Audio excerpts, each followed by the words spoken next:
façon, chauffe. Tout ce que nous avons dit à propos d'une liste simple, on le dit pour une liste déroulante. Par exemple, là, je ne sais pas qu'est-ce que nous sommes en train de remplir le bouton 1. Alors, elle dit qu'elle est remplie, elle est remplie par exemple avec, je vais voir est-ce que nous avons fait les éléments, on n'a rien fait les éléments, d'accord, mais je crois que, voilà, on remplit avec homme et femme. Et là, si vous voulez, regardez si je fais double-clic, ok, attendez, select index change.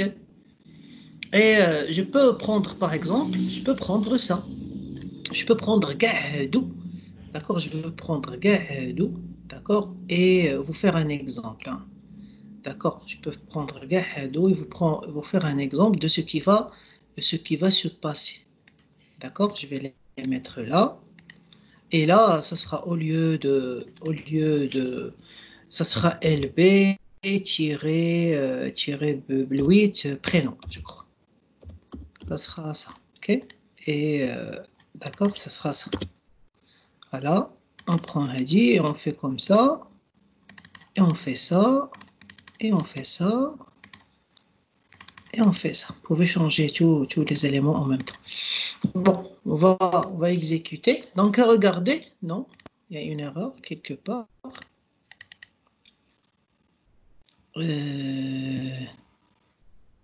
Oui, هذا ما عندوش la partie selected text. C'est parce que vous ne pouvez pas écrire dessus.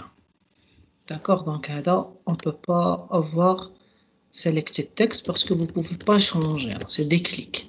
D'accord, donc là, nous sommes toujours dans les points en commun. Là, nous sommes toujours dans les choses qui sont les mêmes. D'accord, regardez, j'ai cliqué une fois. Galli homme, l'index c'est 0. Regardez quand je vais cliquer sur femme. D'accord, c'est femme, l'index c'est 1. Donc, c'est la même chose. D'accord, c'est la même chose. Alors, qu'est-ce qu'il y a de plus? Ce que vous avez de plus, c'est que dans une liste simple, première des choses, vous pouvez avoir dans votre liste, plusieurs éléments. Et vous pouvez avoir des colonnes, par exemple. Je vais vous expliquer. Regardez, quand je vais modifier les éléments, c'est comme si quand j'ai items, d'accord, et je fais sur collection. D'accord, par exemple, je vais remplir. Hein. Regardez, je vais remplir du n'importe quoi. D'accord, je vais prendre beaucoup d'éléments. Je vais prendre tous les éléments que je peux. Ok, je sais pas, par exemple. Voilà, je vais faire OK. Alors, regardez, vous avez déjà la barre de défilement, d'accord, qui est là. Donc, la première des choses. Hein. Vous pouvez voir beaucoup d'éléments en même temps. Hein. Là, quand vous voyez un seul. Vous ne pouvez pas avoir plusieurs. Vous ne pouvez pas avoir un combo sur plusieurs lignes. Mais vous pouvez avoir une liste sur plusieurs lignes.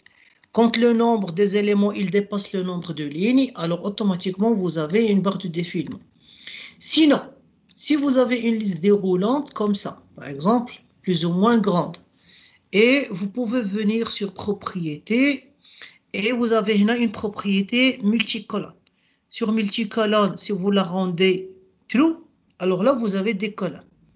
D'accord? Et là, vous allez avoir le nombre de colonnes. Comme ça, vous n'allez pas avoir une file déroulante, une barre de défilement verticale.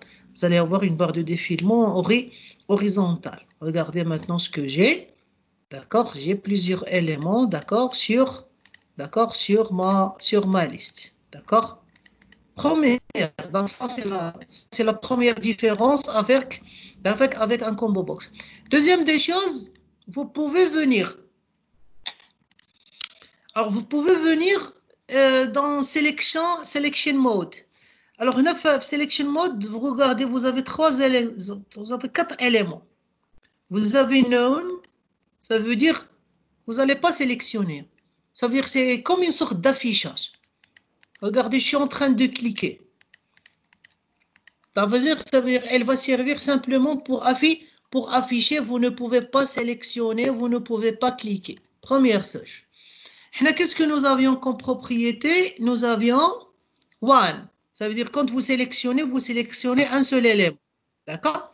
Sauf si je fais multisimple. Si vous faites multisimple, d'accord? Alors regardez, je peux sélectionner plusieurs. Je clique qu'avec la souris. Hein. Si je reclique sur D, je le désélectionne. Si je reclique sur U, je le désélectionne. Si je clique sur B, je le sélectionne. Si je clique sur E, je le sélectionne. Donc là, vous êtes ce qu'on appelle la multisélection.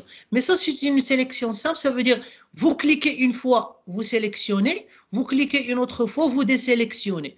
Vous désélectionnez, vous désélectionnez, vous sélectionnez, vous désélectionnez. Après, je vais vous dire comment récupérer les éléments que nous avons sélectionnés. Ça, c'est la première façon dans la sélection multiple. Sinon, vous avez une sélection étendue. Donc, dans la sélection étendue, regardez maintenant qu'est-ce qui va se passer. Il ne suffit pas de cliquer une fois. Ça veut dire que vous avez un mélange entre la sélection unique. Voilà, si je veux faire une multisélection, vous cliquez sur contrôle. Yak? Ou là, في l'explorateur, vous sélectionnez A. Sauf maintenant, je vais cliquer sur majuscule. On sur le bouton majuscule et je sélectionne. Je sélectionne Hadou Kamlin.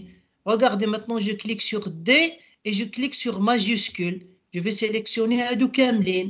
Maintenant, un seul clic. Maintenant, j'appuie sur contrôle. Je sélectionne Hada, je sélectionne Hada et je sélectionne Hada. D'accord? Je crois que la différence maintenant, elle est marquée. Hein? Maintenant, la question qui se pose, vous avez fait une sélection multiple. Comment vous pouvez récupérer tous les éléments que vous avez sélectionnés?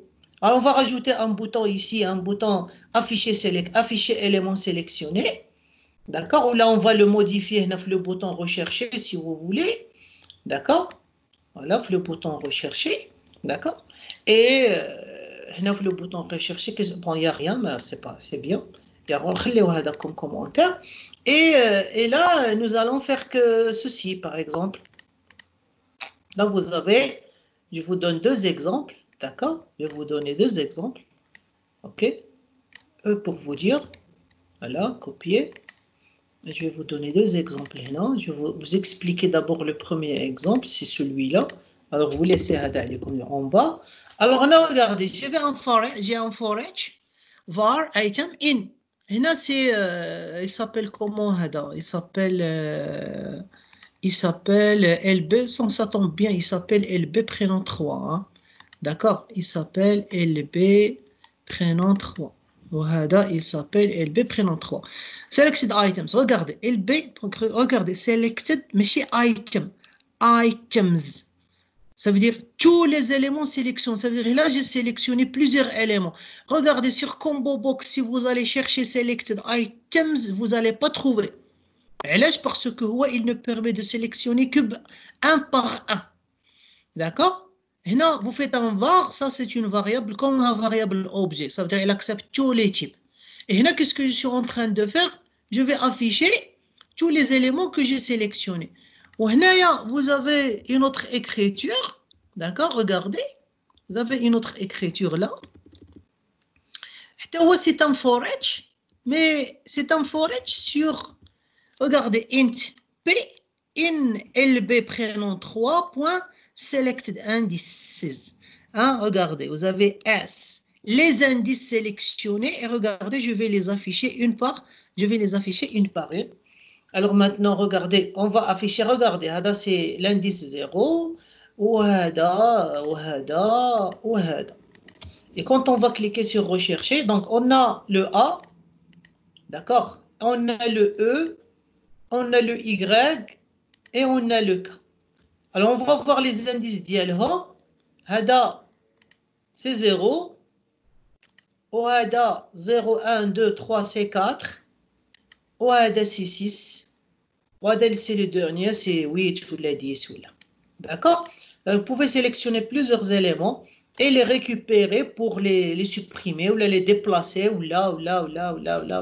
Donc là, vous allez commencer à avoir des idées. Hein. Vous allez commencer à avoir quelques idées pour ça. Ça y est? D'accord? Donc, c'est tout ce qu'on peut dire, pardon, sur, comme partie court sur les listes. Voilà. Et maintenant,